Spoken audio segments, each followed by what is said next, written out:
bounds.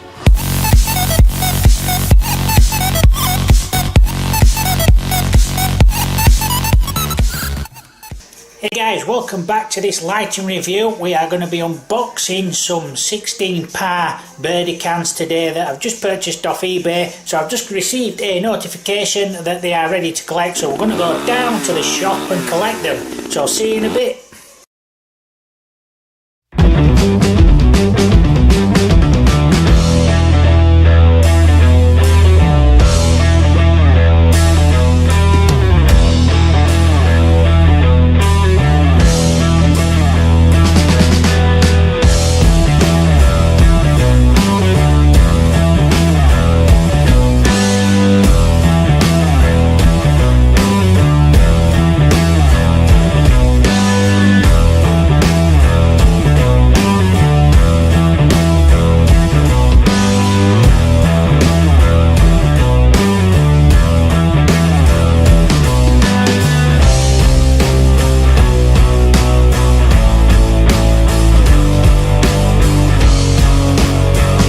Parcel here, let's get back home and get it unwrapped.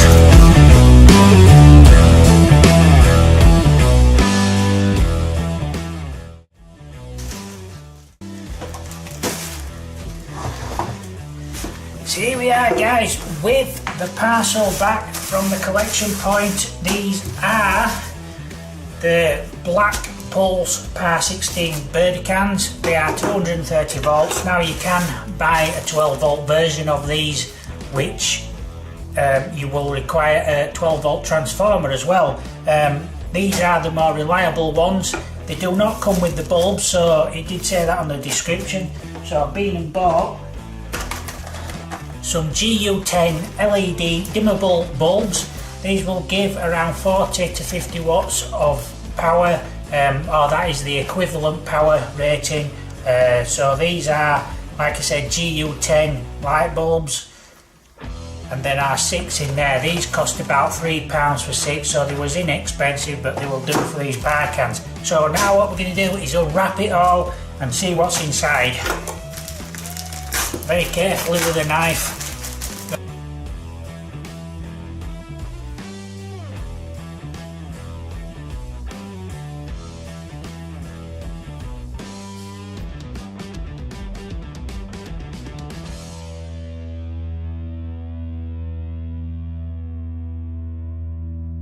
Oh, lots and lots of bubble wrap, don't you just love it?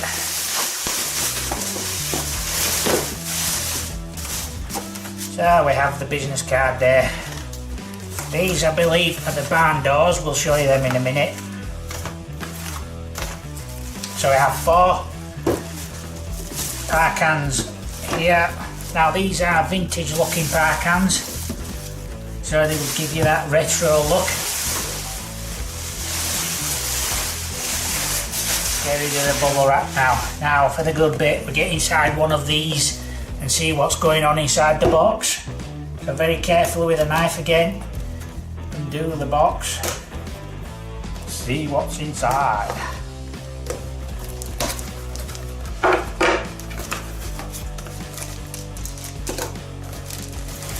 Aha, so there we go.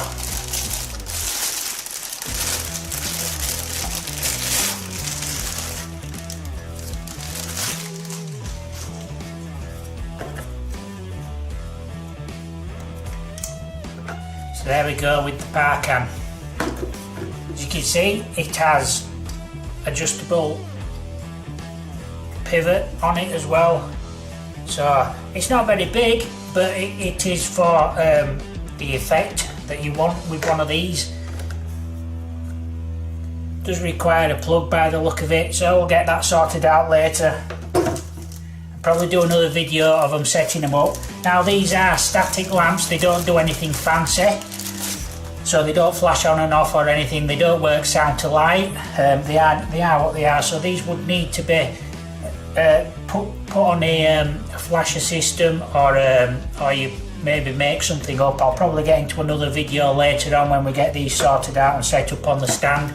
I'm hoping to put these on top of my lighting rig, put 4 across the top, and then we'll get into how to program them and everything on on another video. So for now, we'll just get into what's in the box. Like I said, this is a gel holder. As you can see, I'm not wearing glasses. What you do is you put like a piece of acetate which is coloured inside there, and that will just clip inside there so that you can have different colours. Like I say, they are static lamps, they won't change colour, but you can get a traffic light effect with these kind of things. They won't hold the gels in place. So like I said, these are like the vintage equivalent of the par cans of yesteryear.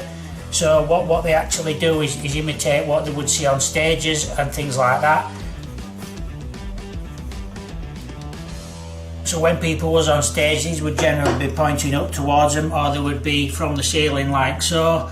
So they imitate that. Now there is an optional extra with these. Like I say, once you've put the gel holder in place like that, it just clips into place like so, and then it does look like and feel like the actual lamp there, as you can see.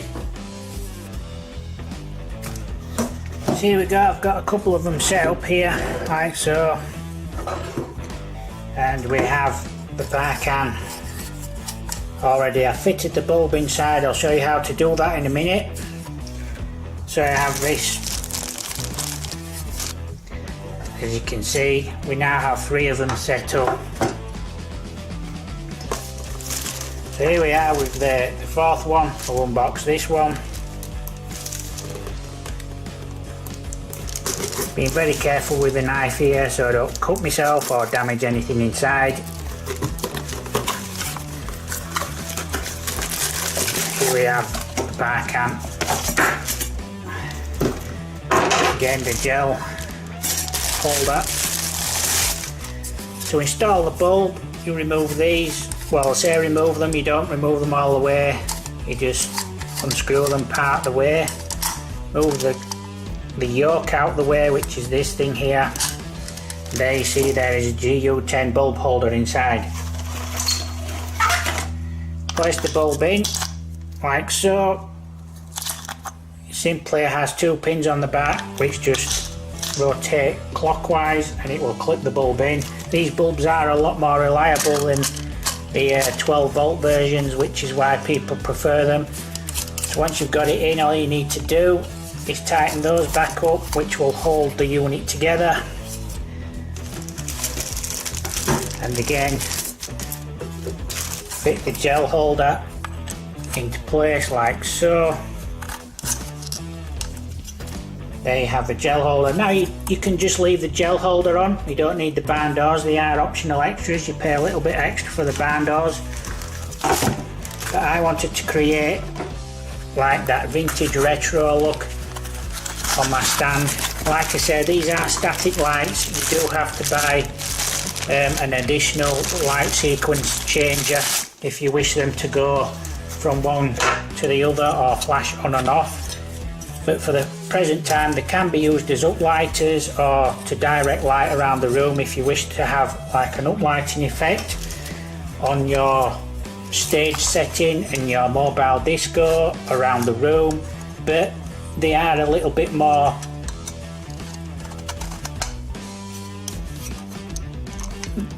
there we go, there's the barn doors fitted.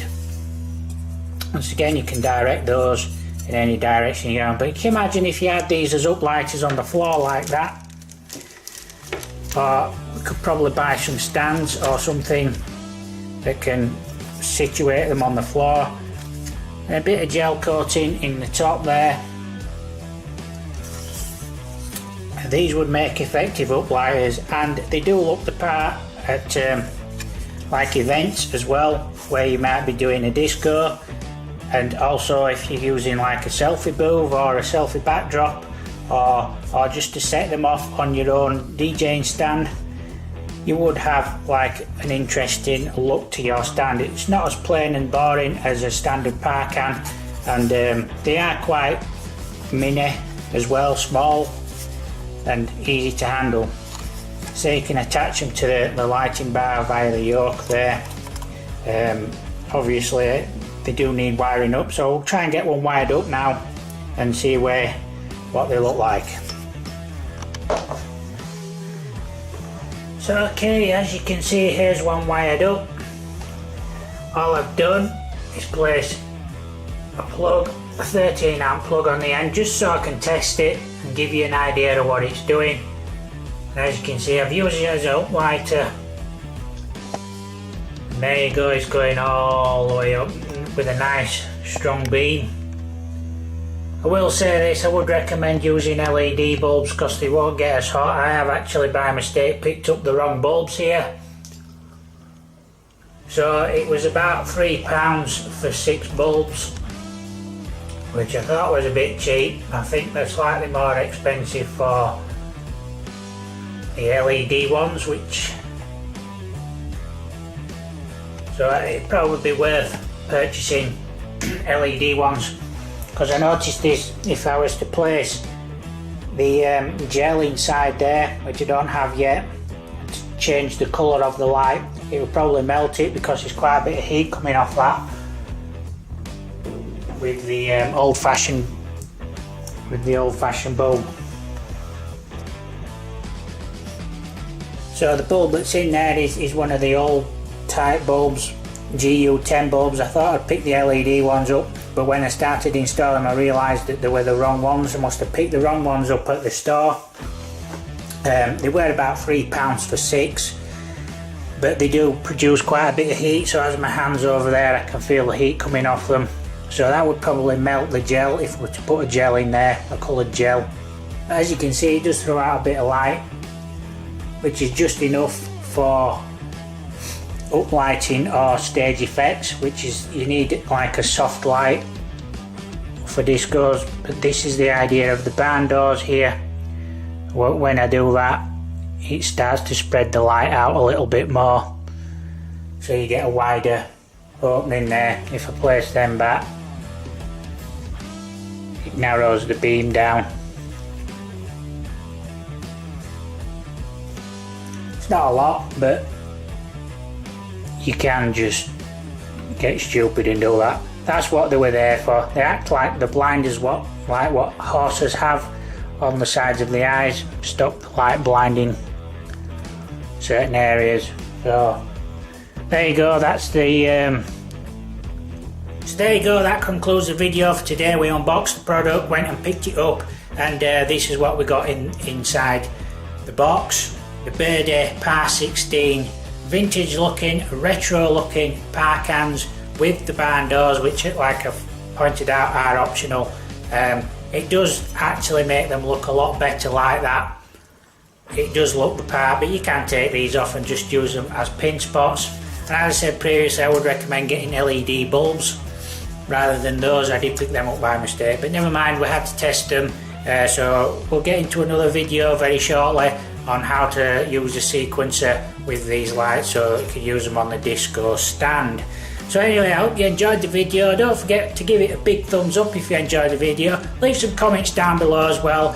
What we'll do is get round to answering the comments as soon as possible, as soon as we see them. And don't forget to subscribe to the channel because we'll be making more videos. So I hope you enjoyed the video. I'll check in with you guys later on another gig log. Thanks for watching.